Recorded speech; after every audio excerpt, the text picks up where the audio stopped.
Culture shocks in Japan aren't always about major differences. They often come from small, surprising habits that leave travelers scratching their heads or smiling in disbelief. Despite welcoming millions of tourists every year, Japan maintains an unshakable set of social customs, unspoken rules, and values that shape daily life. For both first-timers and seasoned visitors, these cultural details can be eye-opening and sometimes downright shocking. Number 1. No eating while walking rule. In many parts of the world, grabbing food on the go is second nature. In Japan, eating or drinking while walking is often seen as impolite, especially on quiet residential streets or around train stations. This isn't about strict rules, it's a matter of public courtesy, cleanliness, and respect for shared space.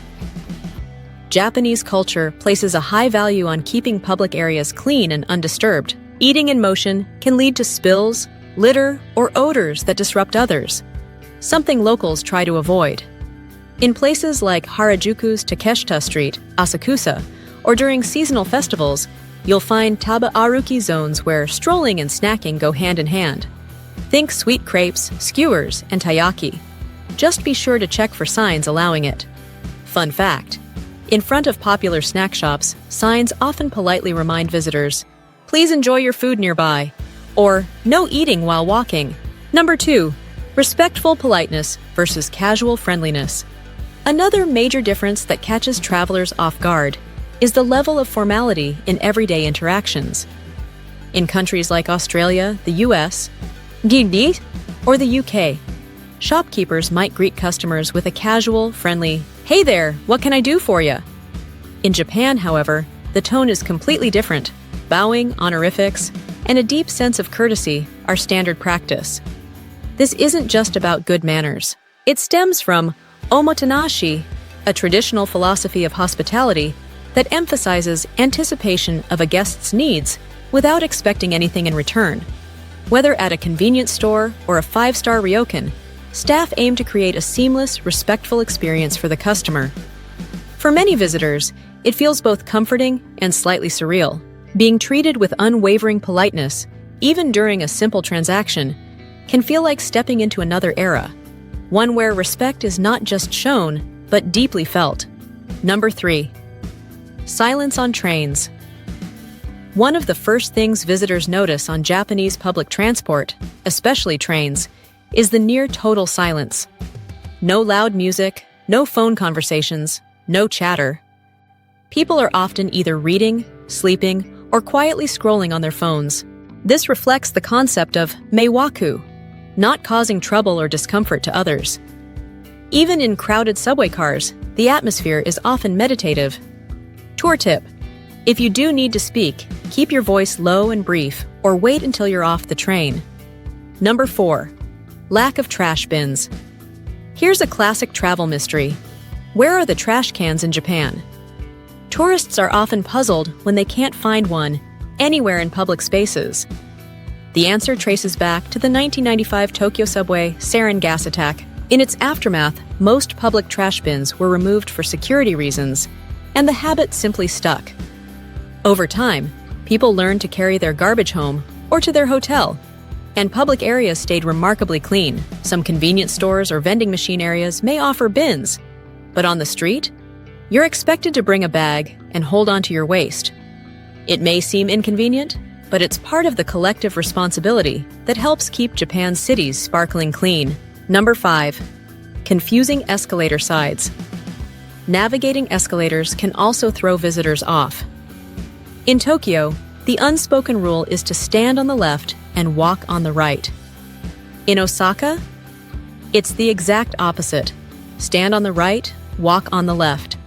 This regional quirk can cause confusion, especially in busy train stations where escalators are everywhere.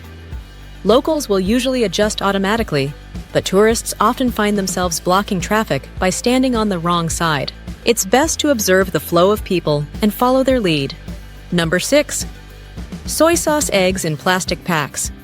Wandering into a convenience store, visitors might spot a curious item: soft-boiled eggs sealed in clear plastic, soaked in soy sauce or miso marinade. It looks odd, but it's a popular protein-rich snack for people on the go.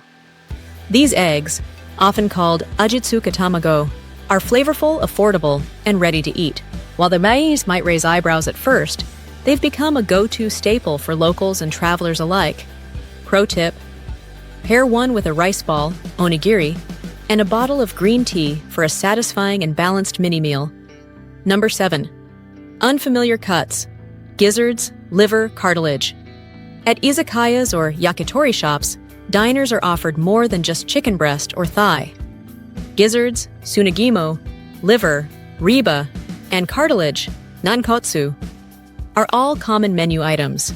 These textures and flavors may seem intimidating, but they're celebrated in Japanese cuisine for their variety and minimal waste. This nose-to-tail approach isn't just economical, it's rooted in a respect for the animal and the ingredients. Visitors often express surprise, but many end up loving the crunchy bite of grilled cartilage or the buttery richness of marinated liver. Number 8. Chicken skin and cartilage skewers. Texture is a big deal in Japanese food culture. Skewers of grilled chicken skin, torikawa, offer a crispy, fatty delight, while cartilage has a satisfying crunch that's especially popular with beer. While these might be seen as discard cuts elsewhere, in Japan, they're prized and prepared with care. Chefs often use binchoten charcoal to achieve a perfect sear, adding smoky depth to every bite. For the adventurous eater, these skewers are a must-try. For the hesitant, a gentle reminder: stepping out of your comfort zone often leads to the most memorable bites. Number 9. Loud sirens and megaphones. One of the most unexpected moments for many travelers in Japan happens not in a tourist hotspot, but late at night when the sound of a fire truck echoes through the quiet streets. But this isn't just any siren. In Japan, fire brigades often use extremely loud alarms paired with live megaphone announcements. To an unprepared visitor, it might feel like a national emergency or a tsunami warning.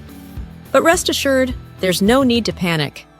These are standard safety procedures meant to inform the neighborhood of the brigade's presence or to caution others about fire risks nearby.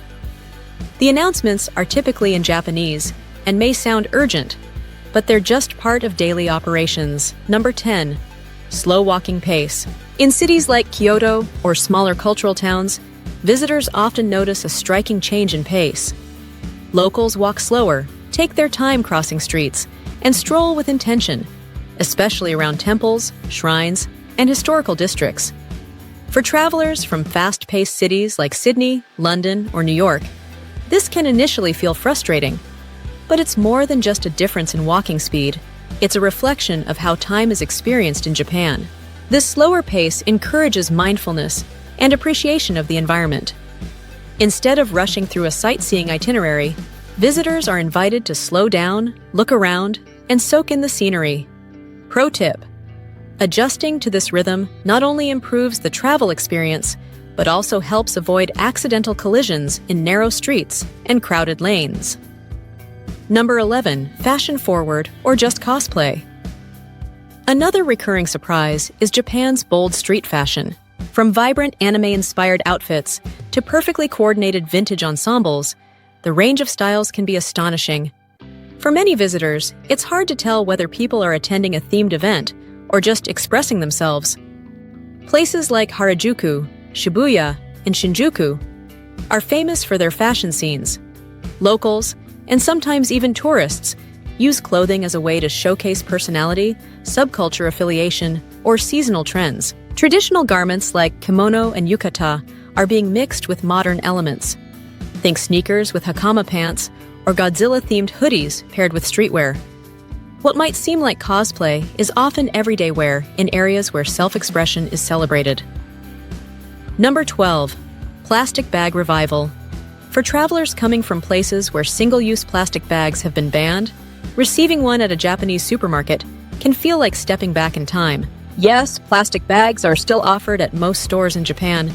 However, there's a shift happening. Since 2020, Japan has implemented a small surcharge for plastic bags, usually just a few yen, as part of a nationwide effort to reduce plastic waste. This move has encouraged many locals to carry reusable eco bags, which are now sold everywhere from convenience stores to department shops. Number 13, personal space and noise culture. Despite being one of the most densely populated countries in the world, Japan is remarkably orderly and quiet. Whether you're in a busy subway, a crowded shopping street, or a public park, you'll notice how rarely people raise their voices or disrupt others. This ties into the cultural value of social harmony. In Japan, personal freedom is often balanced with the well-being of the group. Loud laughter, arguments, or phone calls in public can be viewed as inconsiderate, especially from tourists unaware of the norms. Visitors are encouraged to keep conversations at a low volume and observe the atmosphere.